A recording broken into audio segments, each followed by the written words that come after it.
Baik, dalam sesi ini saya ingin mencoba membahas yaitu JFT Basic, yaitu Japan Foundation Test for Basic Japanese.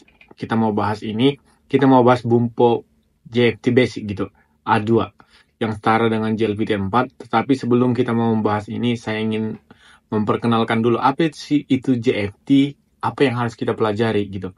Sebelumnya pastikan teman-teman telah mensubscribe channel ini untuk mensupport saya mengembangkan channel ini gitu.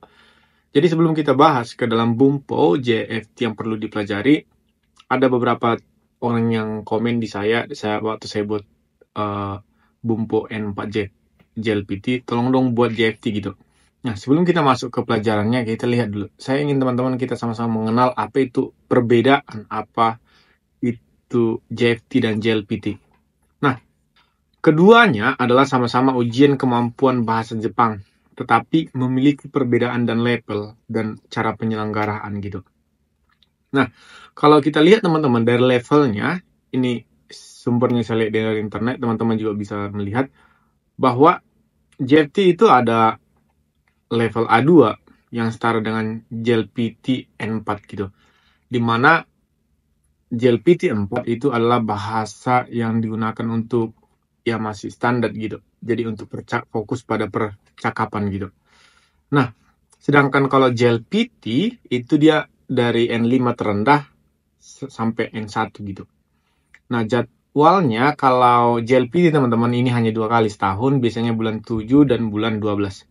Sedangkan JFT itu dilakukan 6 kali setahun di Jepang dan Asia, termasuk di Indonesia 6 kali setahun.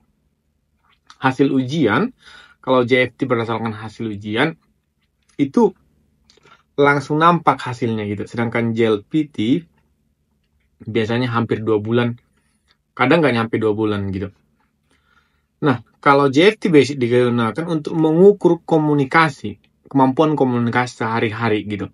Jadi, makanya banyak perusahaan yang bakal merekrut pekerja datang ke Jepang sebagai Tokutegino, mereka biasanya menggunakan standar selain SSW adalah JLPT N4 atau JFT gitu.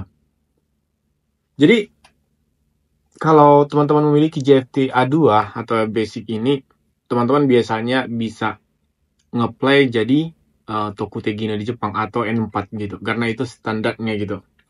Nah, sedangkan kalau JLPT, jadi JLPT itu digunakan untuk mengukur kemampuan bahasa Jepang yang notabene bahasanya adalah bukan bahasa Jepang atau bukan bahasa ibunya bahasa Jepang gitu. Hai, ini perkenalan singkat teman-teman. Nah, kita masuk berikutnya. Nah, teman-teman, dalam JFT Basic gitu, yang ingin saya perkenalkan ada 8 bagian Bumpo. Ada 8 bagian Bumpo, di mana Bumpo ini menurut saya adalah berdasarkan informasi yang saya lihat juga dari internet dan sebagainya macamnya, ada 8 yang teman-teman harus kuasai di dalam Bumpo JFT Basic. Pertama, karena ini adalah bahasa yang umum digunakan sebagai komunikasi di Jepang sebagai landasan dasar. Yang pertama, teman-teman harus menguasai bumpo-bumpo yang kata kerja bentuk masnya hilang. Contohnya kata kerja yang bentuk masnya hilang, yarimas berubah menjadi yaritai gitu, atau yang lain juga. Kemudian kata kerja bentuk T, yatte kudasai atau dan yang lain juga gitu. Yang ketiga adalah kata kerja bentuk ta gitu. Ta diikuti dengan bumpo berikutnya. Yang keempat adalah kata kerja bentuk nai. Yang kelima adalah kata kerja bentuk kamus, ru. Yang keenam, bumpo yang bertemu dengan bentuk biasa. Yang ketujuh, bumpo yang bertemu kata kerja dan kata sifat. Nomor 8, bumpo yang bertemu kata kerja dan kata benda. Gitu. Oke, teman-teman, untuk lebih mengertinya, nanti akan kita bahas gitu di pertemuan berikutnya. Pokoknya ada 8 bagian, dan 8 bagian ini satu bagian sekitaran 10 bumpo gitu. Jadi ini hanya bentuknya teman-teman ya. Satu bagian 10 bumpo, sekitaran hampir 60 bumpo yang teman-teman harus kuasai. Hai. Oke, minasan mite kureta arigato.